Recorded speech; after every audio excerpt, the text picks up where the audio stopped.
and welcome to Buzz TV. I'm your host, Adrienne Houghton, and we have got an exciting show for you today. There's everything from restaurants and charities and galleries and something for everyone, really family favorites. So watch this space and find out more on Buzz TV.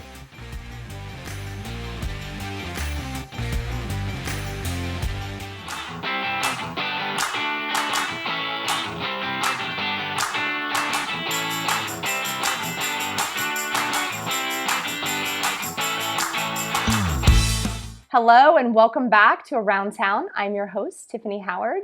Today I'm very excited. We have Leah Roesler from Cascade Design, Outdoor Design.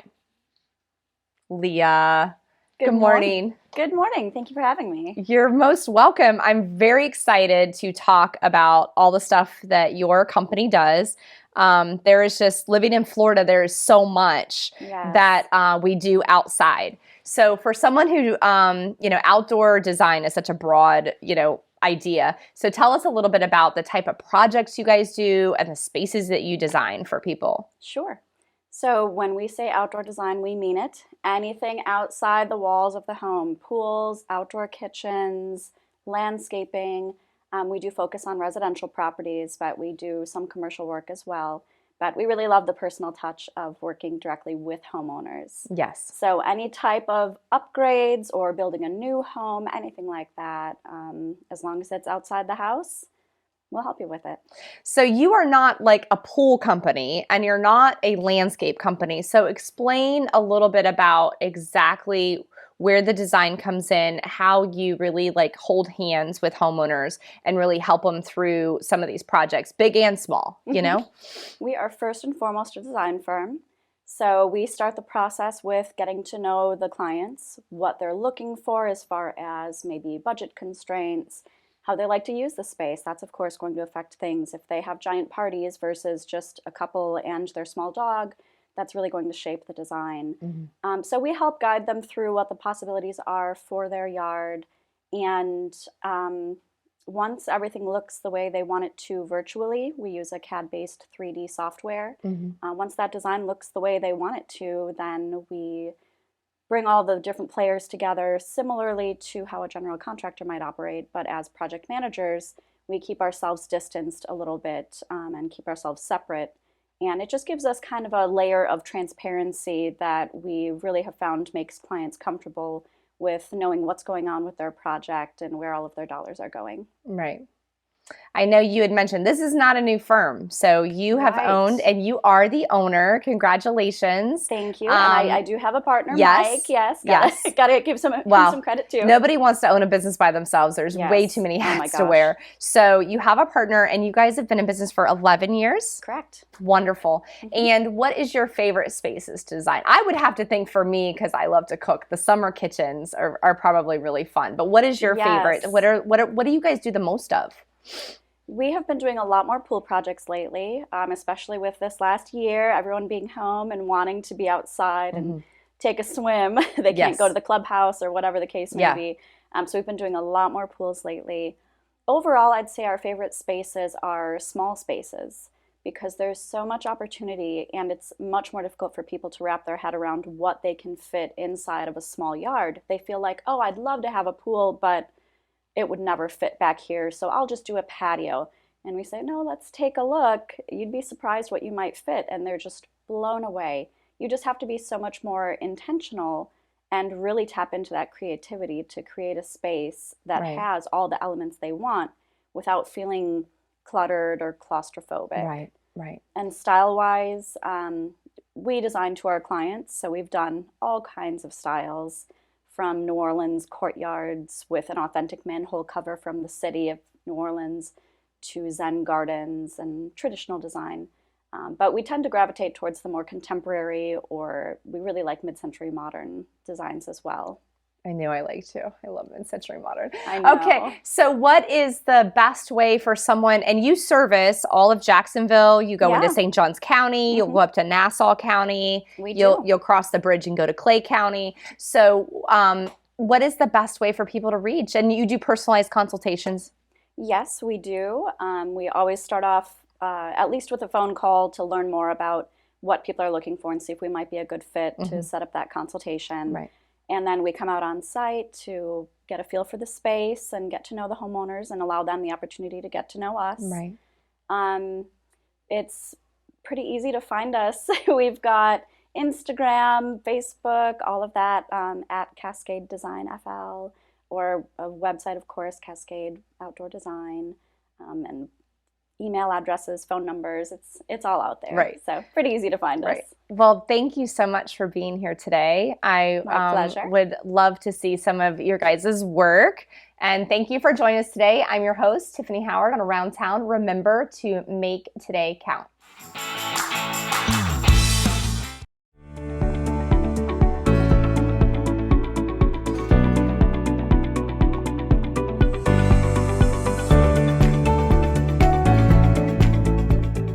Welcome back to another episode of On a Mission. I'm your host, Dr. Wendy Norfleet with Norfleet Integrated Solutions, and it is my pleasure to have with me Eileen Daugherty with We Search Research. Welcome, Eileen. That's a mouthful. It is. It's very catchy, but it's a mouthful. Yes, I wanted to make it so that catchy, but remembering also at the same time. Yeah, I did remember it. Just tongue twister. Yeah. So Eileen, tell us a little bit about yourself first. Yeah, absolutely. Thank you.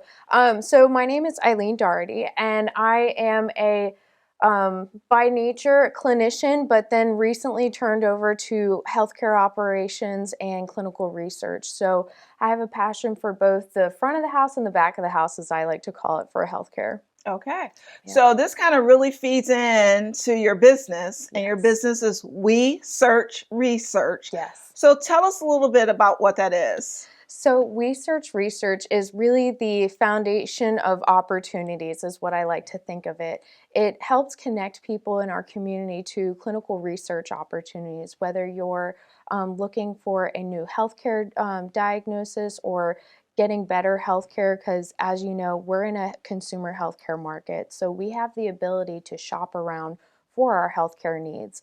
And when we're participating in a clinical trial, we are getting better access to better healthcare because we're monitored more closely by physicians, nurses, research staff. So we have the ability to get the best care out there when we're in a clinical trial.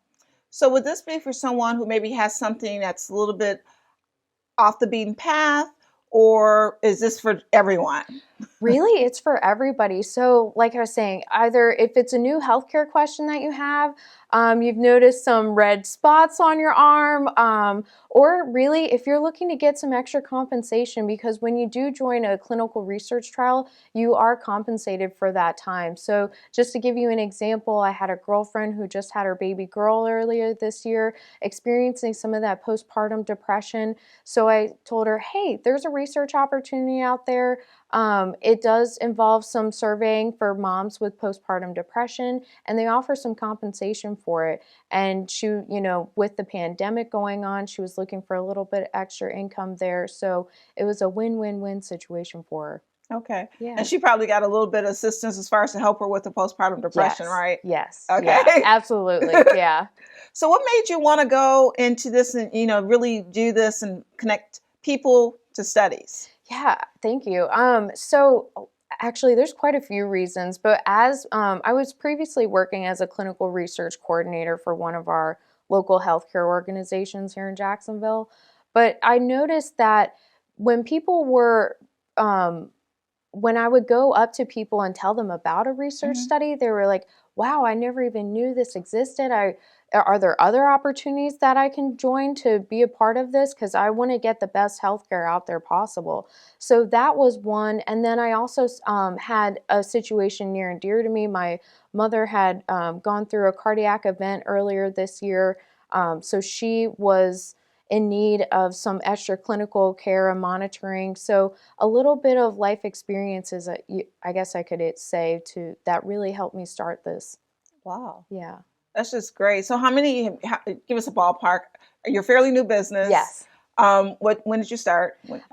Really started hitting the ground running January of this year. Okay. Yeah. So from January to now, half a year, and I know the first couple of months you probably were getting things organized. Yes. So how many people have you connected? Oh gosh, I would say about 6 people right now have been connected because I do work full time, and this is more of a part time, but I'm trying to make it the full time. Okay. Yes, yeah. So it's just been a couple of friends and really people that I've met. My hairdresser, for example, was one that I helped get connected to a study. So really just talking to different people and people that I've met so far. Okay, that's great. You're off to a great start. Yeah. So I'm really excited to see what the future holds, and just really excited to be on the show and share more about it with people. Okay. Yeah. So if someone is out there and they look at this interview and they say, you know what, I think I may have some questions I'm looking for a study, how do they connect with you? Yeah, so definitely follow me on social media. So it's WeSearch_research on Instagram. You can also follow me on Facebook. Or if they want to talk with me directly, they can always send me an email at we.search.researchllc@gmail. Okay. It's a tongue twister. It is. It's a lot. Okay, Yeah. Repeat that one more time just in case. Yeah, so the email is we.search.researchllc@gmail.com. Okay. Yeah. Thank you, Eileen, Thank you so much. Yes. Thank you for joining us for another episode of On a Mission. To learn more about Eileen Daugherty and We Search Research, please go to iwannabuzz.com, and we'll see you next time on Buzz TV.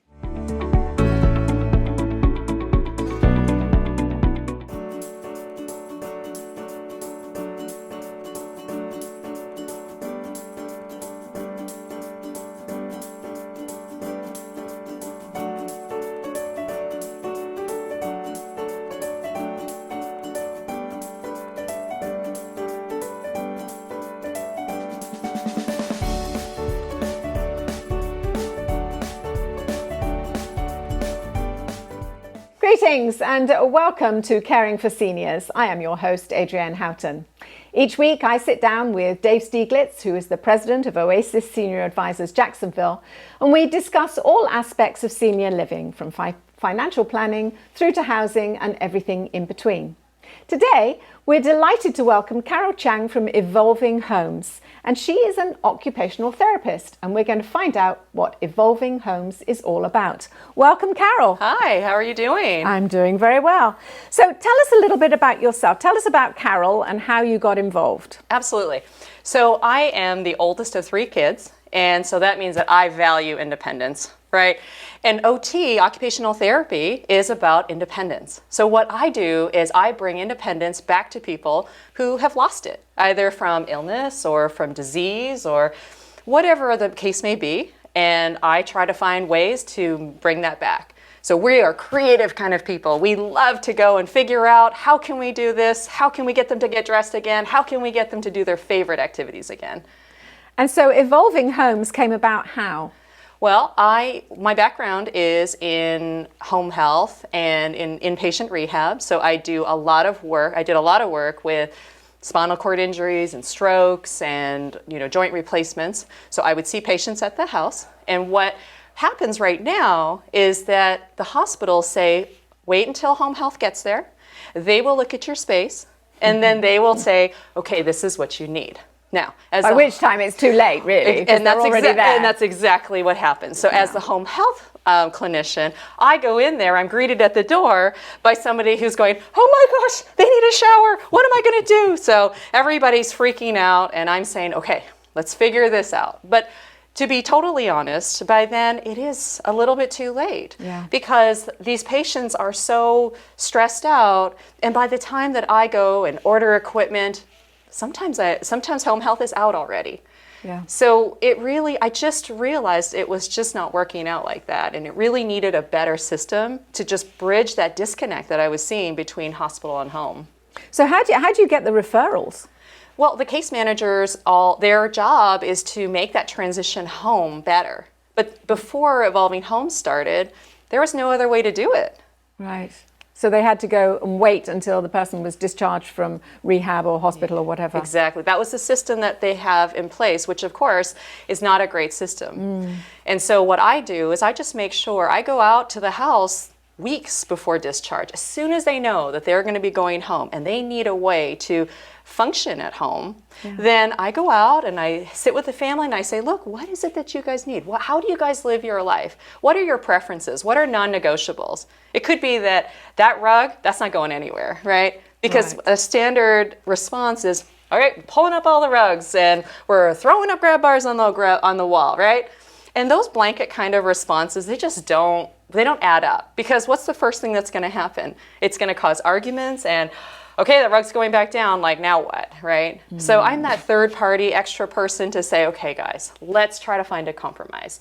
So maybe we don't want this, let's try this. Maybe those ugly grab bars are not going on your wall, but guess what? Because we have a few weeks early, I can order something beautiful for you, and we can find exactly the color that you want and something to match the walls, and so that you feel like it's your house and not a hospital. I must admit, some of those awful sort of cream lumpy things that are just, I know they're functional, but they're not attractive. They really are not. Yeah. And so it's a shame that somebody thinks that that's all there is. It's nice to know that there's something else out there. Yeah, and that is my passion. That is the reason why I wanted to start a business that could show people what is it out there, because it's not what you see at Home Depot. It's not what you see at Lowe's, okay? That's 10% of all this gorgeous stuff that's out there, but people just don't know any better. And when they're waiting until the last minute, they also don't have time. They don't have time to order those kinds of things. What are some of the most common things that you modify in the homes? What's out there that you see repeatedly? Well, definitely beautiful grab bars that double as storage space, things that double as something to help you get into a space. I do a lot of, I really believe in the idea that you don't put grab bars up after somebody falls. You want to try to think about this preventatively. Why are we waiting until somebody has an accident to react? Right. So what I do is, my favorite solution really is to put in these horizontal grab bars that maybe go from bedroom to bathroom, or from the front door to the car. And I call them reassurance rails. Because what they are, they're peace of mind. So somebody might just run their hands lightly on it, just like kids do on an escalator, right? They just can't stop touching it, right? But when they do that, they know that if they were ever to trip and fall, guess what? They've got it right there, and it makes them feel better. Yes. And it looks decorative. And it looks decorative, yes. Yeah. And so I try really hard to make everything blend into the environment. You wouldn't even know it. Most of the time when I do those, they look like wainscoting. It's just right at that level, and it just blends right in. And that makes everybody feel happy. And most importantly, that increases your home value. So right now, if you look at universal design, and the demand is huge, right, for accessible spaces, because the shocking statistic is that only, I think it's 1% of all houses in the US are actually accessible, and only 5% are even functional for an older adult. So those statistics are not very good, right? And that's probably why people consider, well, geez, I don't know how much it's going to cost to change my house. I have no idea what it's going to take. That sounds like too much work. Okay, let's start taking tours of my other options, like assisted livings or whatever. But I just want to tell people that they have other options, right? We can look at the whole spectrum and say, okay, let's try this, let's try this, let's try this, right? Yeah. So I think that increasing home value is a major thing, because at some point we all are going to die or change our situation, right? So we end up needing to be able to sell, or our kids need to sell the house. And you know what's really hard to sell a house is when you have silver institutional grab bars up and, ugly plastic chairs everywhere, and a new homeowner, of course, a younger homeowner walks in and goes, ooh, somebody older lived here and I don't like that, right? Yes.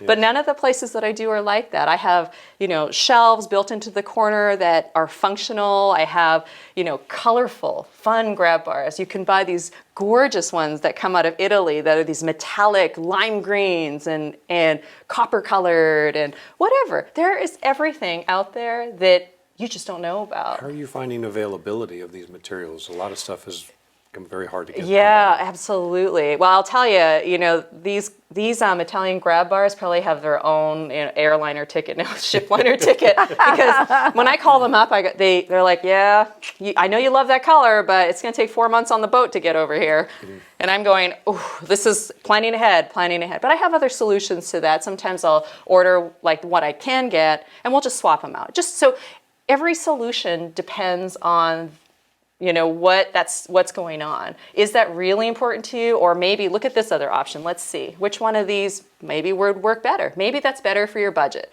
right? If this one's super expensive, but you're really focused on it, all right, totally worth it, right? Mm-hmm. But if something is, you're not super attached to it, okay, let's save a little money here. Let's put it where it really matters. So that's that customization. You really want to think about what is it that you need? How do you live differently? Your choices are going to be different than Dave's, I guarantee you. Yes. So what is your ideal timeline to get into a home and speak to somebody, and how long do you spend with them? So I generally do, my first step is always just to have a phone call. I want to find out what they're doing. What is the problem? What are you worried about? Where is the overwhelmed caregiver coming from? And so once I know that, then I can prepare for that first visit, which is, doing a home safety assessment to figure out where those risks are. So where is the risk of falling? And is that something that we can switch? Right. I want to know what do we have to change to make this space safe? And do you work with contractors? I do. So I have a list of contractors that I've trained on how to use specific grab bar installation, grab bar attachments, because grab bar attachments are just so not common. I mean, I'll tell you the problem right now. The problem is that we all know that studs are 16 inches apart, right? Except in a bathroom, right? So 16 inches is exterior walls, and where are bathrooms? Almost always inside, right? Because that's where you run for a hurricane. Yes. So you know that you're going to be going into a space that may or may not follow inside of a 16-inch rule. And the weird thing is, and I have not figured out the reasoning behind this or how somebody figured it out beforehand, why are grab bars built at 12, 18, and 24? So if somebody could figure that out for me, that'd be great. Yeah, really. And what happens is a lot of contractors will just kind of say, okay, well, I need to hit studs, so I'm going to install it this way. But is that why there are a lot of them? A lot of I thought that was necessary. People think that, but really, new studies. If you follow new research and studies about biomechanics, angled grab bars are not what is going to work for your wrist. And if you think about joint protection, that is not healthy for those joints. And the last thing that you need are stiff joints in there, right? So the answer to your question is yes. When I go in there, I do the home safety assessment. If I figure out what is it that needs to get done, what do I recommend? And I write everything down into a report and I say, look, here's all the information. You can coordinate all the contractors' trades yourself, or I'll take care of it for you from A to Z. And it just depends on what kind of client it is. If they, some of them have son-in-laws who are really handy, and I'm like, great, let's, I will help them do that. But I'll tell you, daughter-in-laws. Or daughter-in-laws, yes. I have a lot of female contractors, actually. I love it, right? Why does it have to be, one thing? But those attachments are tricky. They are tricky. They have to be installed a certain way. And, I've had more than one installer go like, wait, how do I do this? Where is this? What do I need to do? And so generally that is why when I take care of it, I project manage the whole thing. I'm on site when they are installing, because I know that if I'm not on site, guess who's getting all the phone calls about, wait, is this backwards? What is it? And really, in all seriousness, it's extremely important. Installation is way more important than what the actual grab bar is. Because people's first question is, how much does this grab bar hold? What's the weight limit on it? And I say to them, look, you guys are asking the wrong question. Because I don't know, have you ever seen a grab bar break in half? I haven't. What happens is when a person falls and breaks their hip because of a grab bar failure, it's because it comes out of the wall. It's because somebody didn't put it in correctly, or they used generally these little tiny toggle ones that are about this big, I mean, I use like big giant plastic ones. If it's an amputee, somebody I know who's going to be bearing a ton of weight on there, I'm getting out my big guns. I'm getting out these giant ones that are steel, they're metal, they're probably $60 each. But you know what? When it comes to fall prevention, think about, It's worth it. Yeah, it's totally worth it. A fall, when you break your hip, is $40,000 for the government to rehab. And I mean, $40,000, $60. You know, it doesn't, the math doesn't equate in there. But the problem is that our medical system doesn't look at things proactively. We don't know for sure that us putting in the extra money to buy a shower chair and get clients what they need will definitely save money in the end. I mean, they know that from studies. Yeah. But I'm saying, you know, from those... Preventative rather than cure. Right, Absolutely. right. I mean, yes. So what do you think, other than what you've mentioned today, makes your company unique, do you think?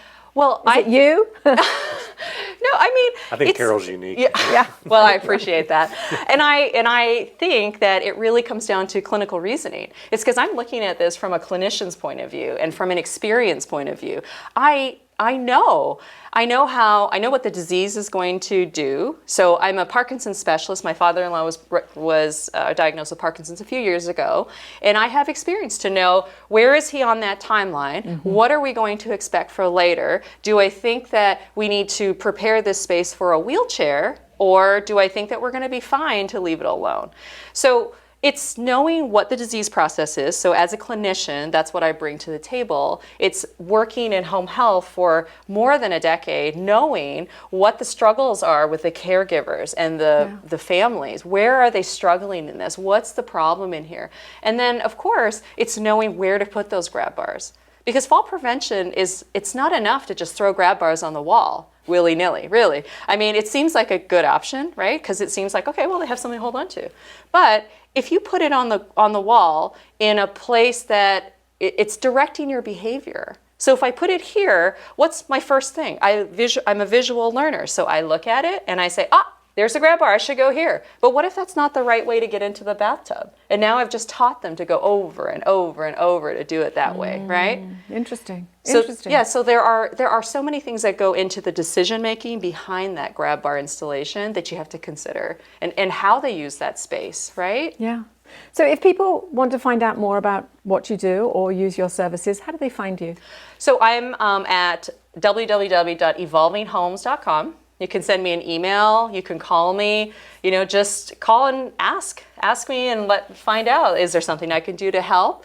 Because no matter what, my passion is trying to help loved ones be able to keep their families at home. In their own keep homes. families yes. Absolutely. Yeah. Well, thank you for coming in. Love your energy, love your passion. Yes. Thank you. It's wonderful. Thank Thanks, you. Carol. Thanks. And don't forget, if you'd like to know any more information, you can go to www.evolvinghomes.com or iwantabuzz.com. Wow, that was fantastic. What a great show and what interesting businesses. Don't forget, if you need any more information, you can go to iwantabuzz.com. Bye for now.